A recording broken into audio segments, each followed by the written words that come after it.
If you're watching this video, you're probably absolutely terrified and don't know what to do and are hoping that this won't be another day in the life video or a sort of lifestyle video. You can do this for fun as a sort of camping trip video. Well, don't worry. This is an actual definitive guide on how to do this, on how to make this happen, okay? And all the nuances that most everybody doesn't really tell you unless you dig in like 20 videos and find some obscure reference to it, which is just bizarre because it's like the biggest steps that they make obscure. It's ridiculous. So I curated, after about half a year of experience of living in my car, a 10-step list on how to make this happen and how to make it happen right, okay? And how to make it happen in its entirety. And I will be leaving a handy-dandy checklist at the end of this video.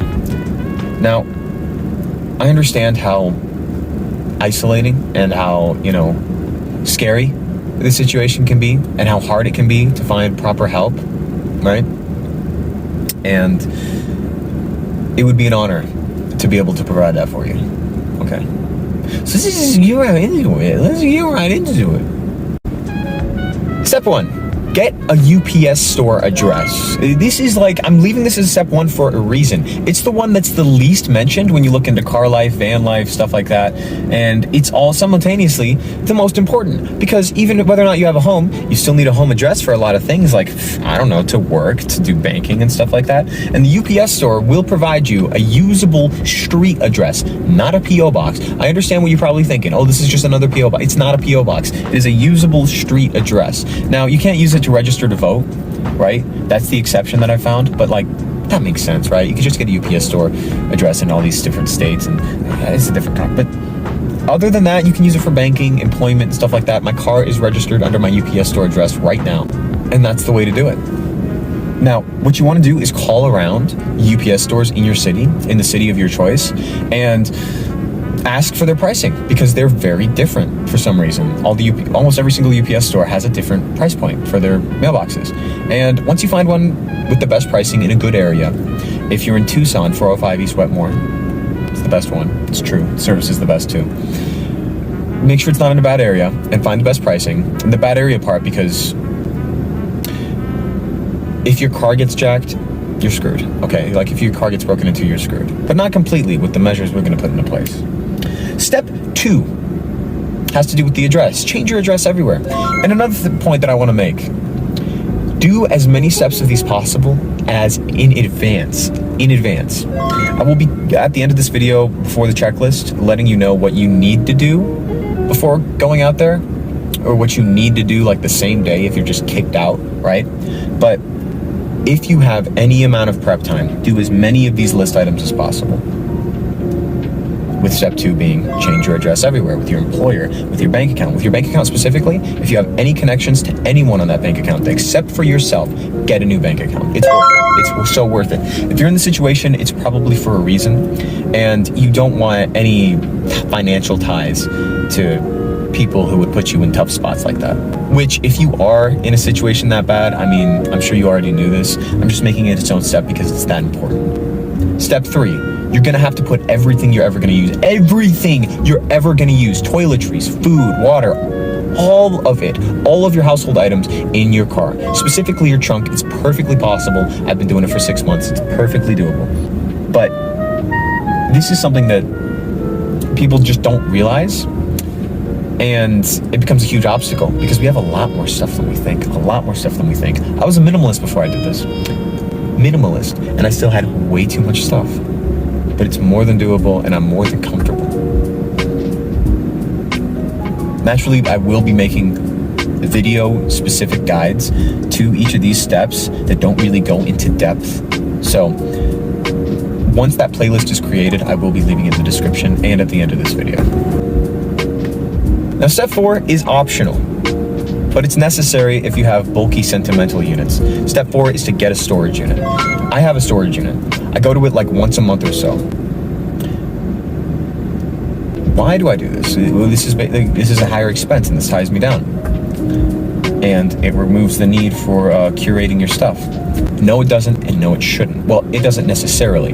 You see, like I said, I visit the storage unit only once or twice a month because I have some bulk items in there along with my bulky sentimental items that I use to like refill cleaners or get plastic bags from. But I do not at all rely on that storage unit. You do not at all want to rely on the storage unit. Preferably don't get a storage unit, okay? But I get it if you have sentimental items that don't fit in the car, you'll need to get a storage unit. That's okay. And for this task's sub-tip, that's also very important, what you want to keep in front and center of mind all throughout this process is that you never want to give anyone the impression that you're living in your car. At all. Do not give the impression that you're living in your car. You will become a target for some people. I guarantee it. And if your car looks like you're living in it to a tweaker, okay, that's an opportunity for a lot of stuff. That's an opportunity to break the window and take your stuff. I should say game end you, because YouTube, they will do that, seriously. A lot of tweakers, they got nothing to lose, okay? A good amount of them I genuinely feel bad for, but some of them actually love the savage lifestyle of being able to hunt people and all this other stuff. I'm not kidding, and it only takes one time. So do not give the impression that you're living in your car. Do not make a video series about living in your car and about how you're living in your car and about how you're traveling across the country to redeem your biggest regrets while living in your car because you might become a target. Step 5, get curtains. You see what these are? Have you been wondering? These are Velcro straps. There are better methods to set up curtains, but this works, and you just need something that works that doesn't make it seem like you're living in your car. Don't just put up blankets or reflective liners on all your windows because it's going to seem like you're living in your car. You want to set up, specifically, when I say set up curtains, I mean blackout curtains. As dark as you can get them, and try not to get ones with reflective, like, layering on the outside. For some reason, a lot of them have that. But you want as dark and opaque black curtains as you can. Reason being is for this. Cut to the B-roll, Brad. When I glance at, or even look kind of closely at a parked car, right, I want it to seem like just a normal parked car. So as you can see, it only seems like the front cabin is visible, so it just seems like a normal parked car, right? Like nobody's in it and it's just chilling. And the back, it just feels like it just seems like it's too dark, right, for you to see the back. Maybe the windows are too tinted, the lighting isn't quite right. But unless like you get a flashlight and go crazy, you're not gonna see that someone is probably living in this car because there's curtains. And again, I will be doing a tutorial for curtains, but also if I find better tutorials for car curtains, I will be linking them. But if you can skip all that, like, in the condition for that being your headliner has kind of a Velcro finish to it, you can literally just stick Velcro to it. Do that. Attach Velcro strips to the curtains and make sure you're blocking out as much light as possible.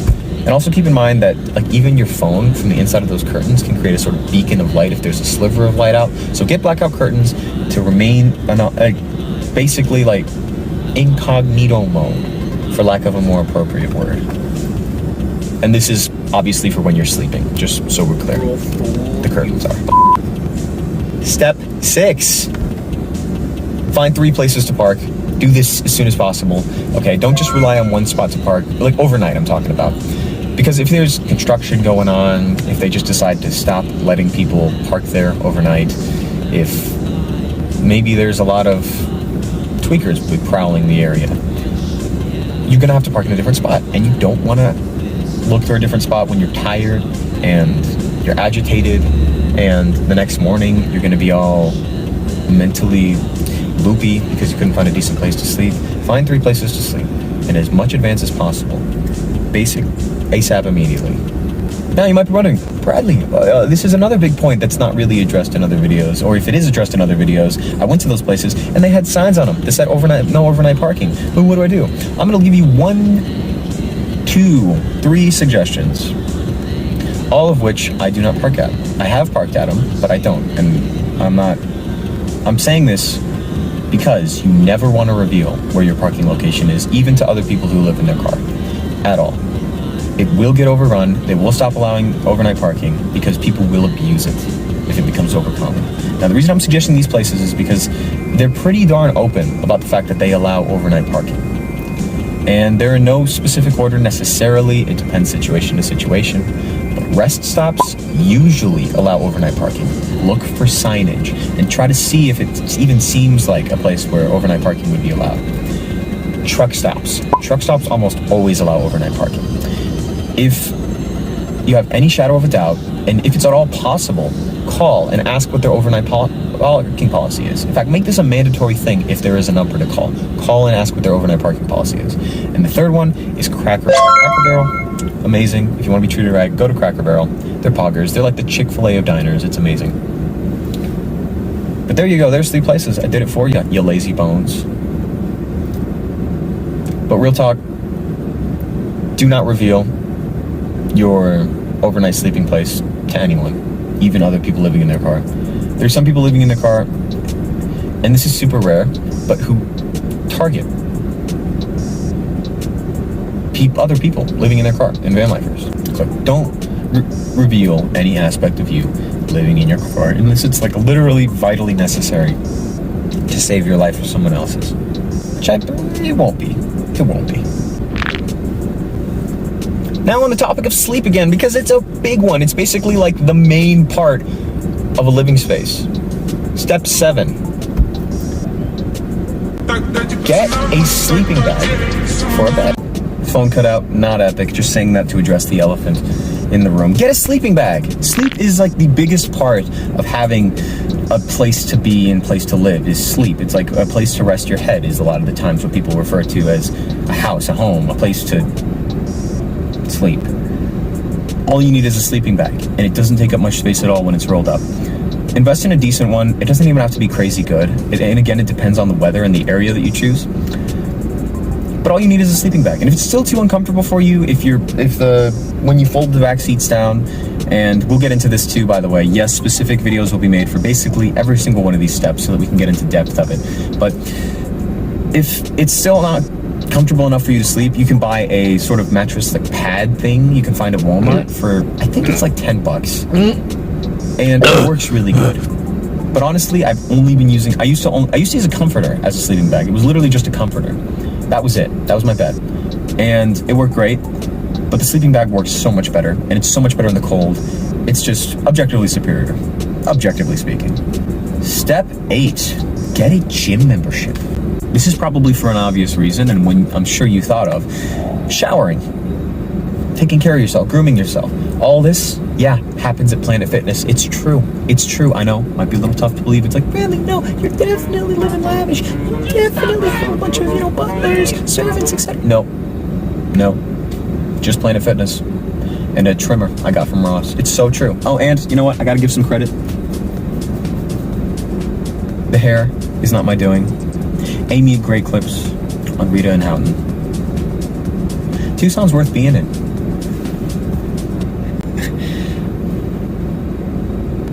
But for real though, get a gym membership, and I do recommend specifically Planet Fitness. I know I have a little bit of a bias, but they're basically everywhere. Their showers are great. Their bathrooms are great. They have more than enough gym equipment for you to, get them gains with. I highly recommend Planet Fitness, and sometimes they deserve the flack they get, but most of the time, not really. It's a good gym. It really, really is, or at least all the Planet Fitnesses I've been to have been. That was step 8. I apologize, but I'm counting it as step 7 anyway, so that this is actually 10 steps. Step 9. Screw it. I gotta be honest with you. I love you too much not to be. Step 9. Find a good... Nope. Crap. That's step 10. Shh. Spoilers. Shh. Step 9 is to get a car wash membership. This is to build on that point of you do not want to appear like you're living in your car, okay? Your car should be pristine. I'm gonna give you some B-roll of mine, matter of fact, okay? And it's totally not to show off on the same day that I clean my car that I do every week. It's on Tuesdays, by the way. One of the best days to do errands. Only the old people are out on Tuesdays. Now, this is to show you how clean your car should be so that it does not appear like you're living in it. And to show you that you can have all of your stuff in your car and still maintain that appearance, no problem. Yes, this is a stocked up, everything that I need to use, period. Nothing's in storage that I'm gonna go get out after this B-roll. It's all in there. This is like ready to go. I'd be dropped in freaking Massa's 2 shits, okay?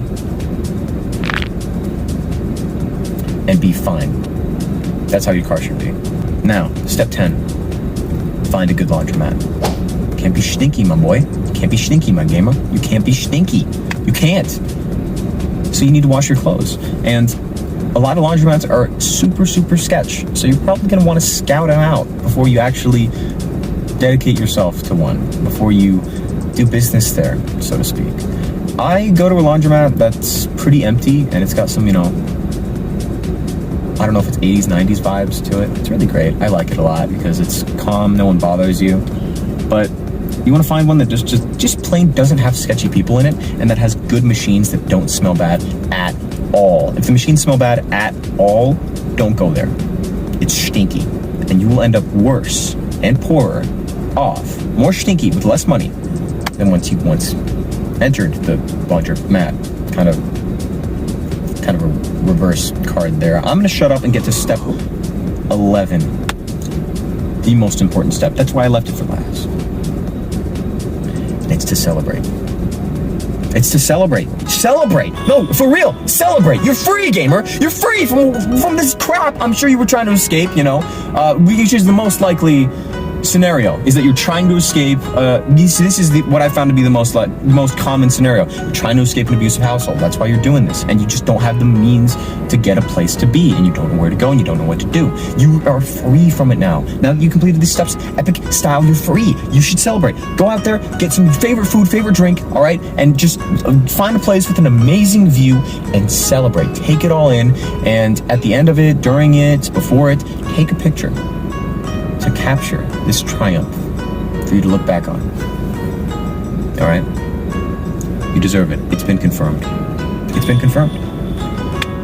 Now, that does it for the list. If you're wondering, Bradley, where's my checklist? Bradley, where's the list of things you just need to do? I got you. It's the end of the video, isn't it? Did you skip? Did you skip? Come on, YouTube doesn't count watch time if you skipped anymore. Okay, I'll give it to you anyway. Not in that way. What you need to do is have a place to sleep. And that's it. Like, I'm not even kidding. Like, I know it sounds oversimplified, but as long as you have a place to sleep, you can have enough time to make the other things happen. And obviously, if you have a car, which I will get into getting a car, I will leave resources in the description for getting a car, like the best for getting a used car. And you don't need something extravagant. You don't need something nice at all. It can be a beater as long as it's reliable and has enough room. My requirements are that when the seats fold back, there's enough room to sleep in, and it's not a Ford. Hence the reliability thing. That's it. You get a really old Honda, and it'll work amazingly. So as long as you follow the steps in the instructions in the how to get a used car videos, which are ChrisFix videos. I have good taste. It's true. But that's technically all you need, because from there we're going to get into things like how to make money when on the road. I personally, myself, I do DoorDash, Uber Eats, and Grubhub, and that is all the income I live off of, and that's all the income I've been living off of for the past 6 months plus, actually. But for all the time I've been living in my car, it's just Uber Eats, Grubhub, DoorDash. That's it. But I digress. I don't mean to go on a tangent here. All you need is a place to sleep. Not even the curtains, technically, because in some places where it's common for people to park and sleep, you'll see other people like parked and slept with no coverage. Now that is dangerous. Don't get me wrong. That is dangerous. Don't just go out there saying like, oh, I'll just go to Cracker Barrel. I'll get breakfast in the morning.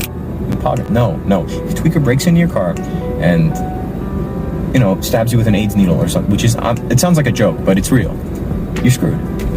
Do as many of these steps as you possibly can. A lot of these you can do the same day.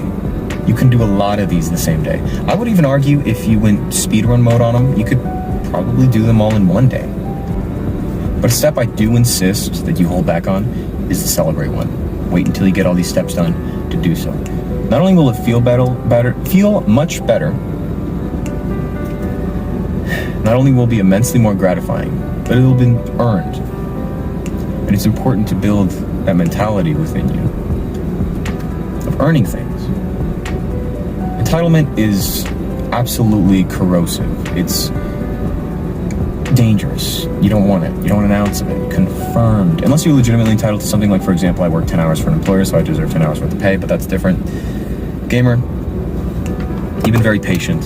I appreciate it. Thank you for being here with me, and honestly, thank you for giving me the opportunity to be able to help you. It sounds cheesy, I know, but I mean it. I mean it. I know what it's like to be in like tough, scary situations like this. I know how hard it is to find somebody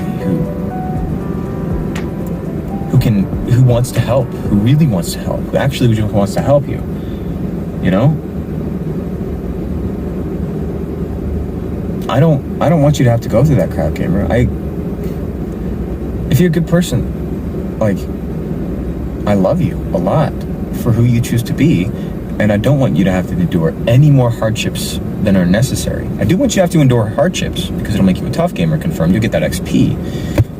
But I just want you to know that I'm here for you. I really, really am. You can reach out to me over DMs, comments, in the live streams, whatever, and I'll be there.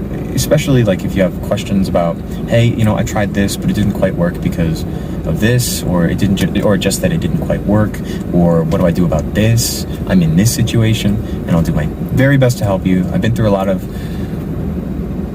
tough situations, and I will teach you how to help yourself through them. Okay? I love you, specifically you.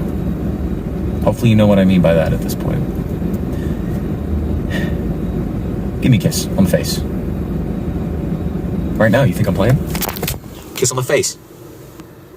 Just making sure it was recording. I love you. Specifically you. I do. Okay. Checklist, yes. You've been waiting ever so patiently. That was the point I was going to get to before I went on my second tangent. It's in the description. It's a Google Doc. Feel free to make a copy of it so that you can edit it and revise it, add notes, stuff like that. And it's got extra tips in there, exclusive tips, like in the sort of sub-headers of the checklist things that I think will help. And of course that we've mentioned in this video. But there it is. That's it.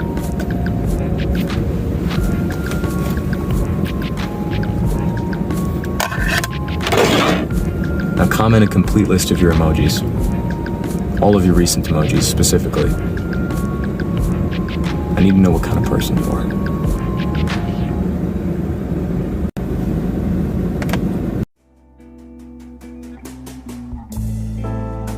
You whisper, good morning,